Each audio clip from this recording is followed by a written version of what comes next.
என் அன்பான இனிய உறவுகளே, உங்கள் அனைவருக்கும் எனது மனமார்ந்த விஜயதசமி ஆயுத பூஜை சரஸ்வதி தின நல்வாழ்த்துக்களை உங்களிடம் தெரிவித்துக் கொண்டு வாங்க இப்போ நம்ம வீடியோக்குள்ளே போகலாம்.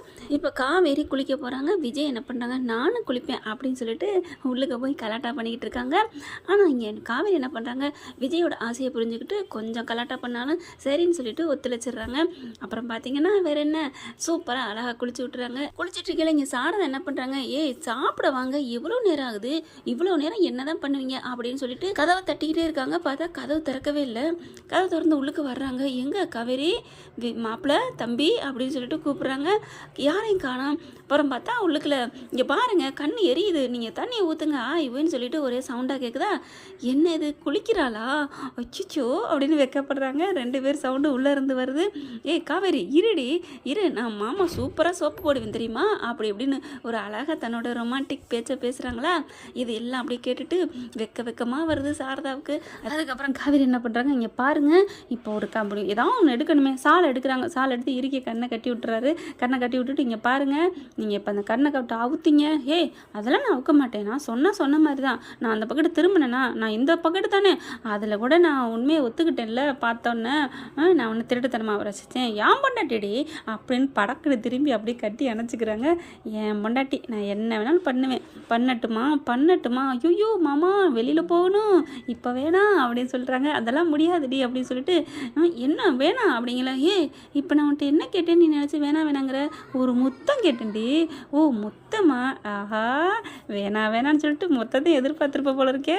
முத்தம்னா நான் மூஞ்சி ஒரு மாதிரியாக போகுது பிள்ளைக்கு அப்படிங்கிறாரு.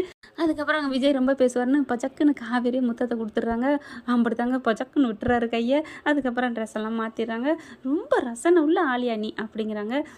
ஏன் உனக்கு வருத்தமாக இருக்கா, அப்போல்லாம் ஒன்றும் இல்லை அப்படிங்கிறாங்க. ட்ரெஸ்ஸை மாற்றிட்டு வெளியில் வராங்க. வந்துட்டு காவேரி என்ன பண்ணுறாங்க, அம்மா சாப்பாடு ரெடியா அப்படிங்கிறாங்க. வாடி ரெடி தான் அப்படிங்கிறாங்க. அம்மா நீ வந்து சும்மா பேசாமல் போக மாட்டியா, ஏதாவது சொல்லிட்டு வருவியா. நான் என்னடி சொன்னேன், நீ அப்பா கிட்ட பேசுனது எல்லாத்தையும் அவர் கேட்டுட்டு ரொம்ப ஓவராக பண்ணுறாரு அப்படிங்கிறாங்க.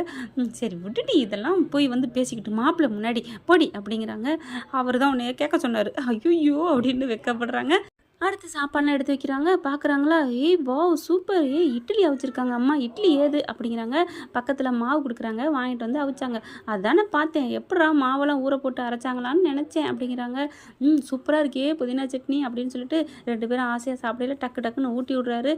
இன்னும் கொஞ்சம் கறி குழம்பு எடுத்திருந்தா நல்லா இருந்திருக்கும் பாஸ், உங்களுக்கு கறி குழம்பு தானே, அப்புறமா நாளைக்கு பண்ணி தருவாங்க ஓகேவா அப்படிங்கிறாங்க. ஏன் மதியானம் பண்ணி தர மாட்டாங்களா என்ன அப்படின்னு விஜய் கேட்க, மதியானம் நம்ம வெளியில் போகிறோம் பாஸ் அப்படிங்கிறாங்க. வெளியிலையா, எங்கே, நான் தான் சொன்னேன்ல என் ஃப்ரெண்ட்ஸுங்கெல்லாம் ஒன்று சேர்றாங்களா.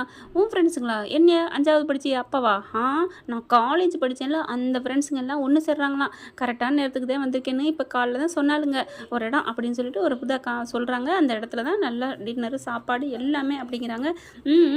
அப்போ இன்னைக்கு கலராக பார்க்க போகிறான்.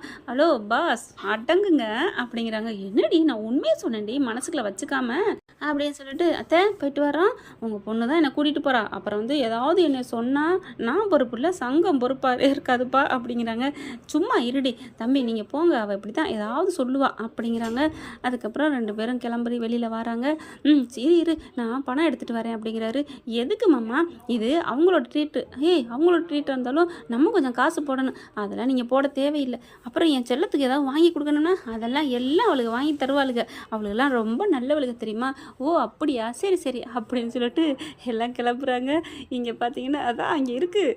இவங்க 2 பேர் வர்றாங்க. வந்துட்டு பைக் எடுக்கிறாங்க. இந்த பைக்கு நல்லா போகுமா அப்படிங்கல, அதெல்லாம் நல்லா தான் போகும். வண்டி எடுக்கிறாங்க. ஹெல்மெட்லாம் பார்க்குறாரு, மண்டைக்குள்ளே போக மாட்டேங்குது. சரின்னு தூக்கி போட்டுறாங்க.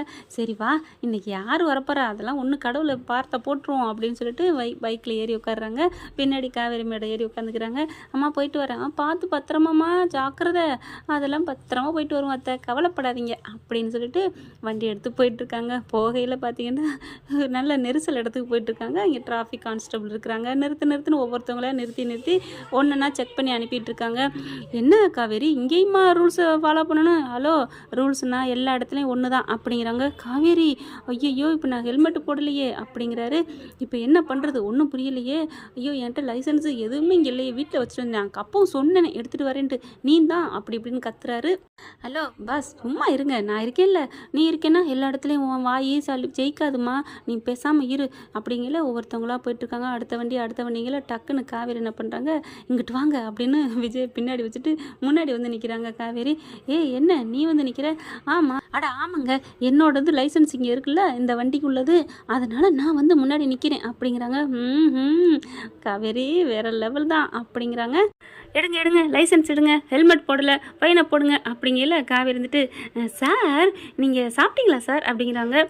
சாப்பிட்டேம்மா, என்னம்மா இப்போ அப்படிங்களா. சார் இது வரைக்கும் உங்களை யாராவது சாப்பிட்டீங்களான்னு கேட்டிருப்பாங்களா அப்படிங்கிறாங்க. ஆமாம்மா, யாருமே கேட்டதில்லை. ஆஹா, விஜய் பார்க்குறாங்க, ஆரம்பிச்சுட்டாயா காவேரியோட திருவிளையாடலை அப்படிங்கிறாங்க. நீங்கள் சாப்பிட்ருங்க சார், சாப்பிட்டா தான் சார் உடம்பு தெம்பாக இருக்க முடியும். எத்தனை பேருங்க யாராவது நல்லா கரெக்டாக வராங்களா? ஒவ்வொருத்தவங்களும் ஒவ்வொரு பிரச்சனையை கொண்டுட்டு வராங்க. ஏதாவது ஹெல்மெட் இருக்காது, லைசன்ஸ் இருக்காது, ஆர்சி புக் இருக்காது, அப்புறமா யாராவது இடிச்சுக்கிறது, இதையெல்லாம் நீங்கள் கத்தி உங்களுக்கு தொண்டை தண்ணியே வத்தி போயிடும்ல சார். பாவம் சார், அதுலேயும் ரோட்டில் நின்றுட்டு வேலை பார்க்குற உங்களோட பொழப்பு இருக்கே, நாய் பொழப்பு சார் அப்படின்னு சொல்லுவாங்க. அந்த மாதிரி சார் உங்களுக்காக நான் கண்ணீர் வடிப்பேன் சார். போகையிலையும் வரலையும் இதில் தெனைக்கு நான் நேற்று கூட பார்த்தேன். நேற்று நான் வரலையம்மா. இல்லை சார் நான் பார்த்தேனே, வந்துட்டு போயிட்டேன் லீவை சொல்லிட்டு. அதை தான் சார் சொல்கிறேன், நான் உங்களை தெனைக்கும் பார்ப்பேன் அப்படிங்கிற. என்னென்னமா கம்பி கட்டுற வேலை பண்ணுறா அப்படின்னு விஜய் நினைக்கிறாங்க. அப்போல்லாம் நீங்கள் ரொம்ப பாவம் சார், நான் உங்களுக்காக இறக்கப்பட்டிருக்கேன். சரிம்மா, இறக்கப்பட்டது வரைக்கும் சரி, நீனே ஹெல்மெட் போடாமல் வந்திருக்கியம்மா அப்படிங்கிறாங்க. சார் ஹெல்மெட் கொண்டு வந்தேன் சார், எடுத்துகிட்டு வரல, பக்கத்து பிள்ளை தூக்கிட்டு ஓடி போயிடுச்சு சார். நாங்களும் எவ்வளோ விரட்டிட்டோம், ஆனால் அந்த பிள்ளை ஓவராக அழுதுருச்சு. பச்சை பிள்ளை சார், அது அழுகையில் நான் என்ன சார் பண்ண முடியும்? பச்சை பிள்ளைக்காக ஒரு தனி மனித, அதுவும் கை குழந்தைக்கு ஒரு ஹெல்மெட் கொடுக்கலன்னா இந்த உலகத்தை அழைச்சிடணும் பாரதியார் சொல்லியிருப்பார் இல்லையா அப்படிங்கிறாங்க. அப்படியாம்மா, அவர் எப்போ சொன்னார்? சார் நான் படிச்சிருக்கேன் சார், டிஎன்பிஎஸ்சி அதில் இருக்குது அப்படிங்கிறாங்க. விஜய் சிரிக்கிறாரு. அப்படியா அப்படிங்கல. அப்படி பார்த்தா பேசிட்டீங்களா, அங்கிட்ட வண்டி எடுத்துகிட்டு ஓடுது அந்த பக்கத்து. ஒரு மாதிரியே இறங்க பார்க்குறாரு. அதுக்கப்புறம் காவேரி பார்க்குறாங்க. சார் இப்போ இவர் யாருன்னு நினச்சிங்க? இவர் யார் அப்படிங்கிறாங்க. இவர் யார் தெரியுமா அப்படிங்கல. யாருமா? இவருக்கு கொடைக்கானல் ஃபுல்லாக பெரிய தொழிலதிபர், சென்னையிலையும் அதை விட தொழிலதிபர். இவருக்கு இல்லாத ஊரில் இல்லாத பிஸ்னஸே இல்லை தெரியுமா? அங்கங்கே பிஸ்னஸ் பண்ணி அங்கங்கே போயிட்டு மூச்சு காற்ற விட்டுட்டு வந்த மாதிரி தொழிலை பண்ணி விட்டு வந்திருக்காரு. இப்போ ஒரு விசிட்டிங் வந்திருக்காங்க. இவங்களுக்கு எஸ்பி எஸ்ஐ எல்லாத்தையுமே தெரியும், பெரிய கமிஷனர் லெவலுக்கு தெரியுமா அப்படிங்கிறாங்க. எல்லாரையும் தெரியுமா? சார் என்ன சார் நீங்கள் சொல்கிறது இல்லையா அப்படின்னு சல்யூட் வைக்கிறாங்க. காவேரி கவுத்துட்டாயா அப்படின்னு விஜய் மனசில் எடுத்து சிரிக்கிறாரு. சார் உங்களுக்கு எல்லாரையும் தெரியுமா? சொல்லக்கூடாதா? நீங்கள் முன்னாடி சொல்லிக்கலாமே. ஏமா நீ இவ்வளோ நேரம் அது இதுன்னு சொன்னியே, சாருக்கு எல்லாரையும் தெரியும்னு சொல்லியிருந்தா நான் விட்டுருப்பேனே. நீங்கள் கிளம்புங்க. சார் ஹெல்மெட்டு கொண்டாடலையே, பரவாயில்லம்மா, குழந்தைக்கு தானே கொடுத்த. சார் எல்லாமே எதுவுமே தேவையில்லை, நீ கிளம்புமா அப்படிங்கிறாங்க.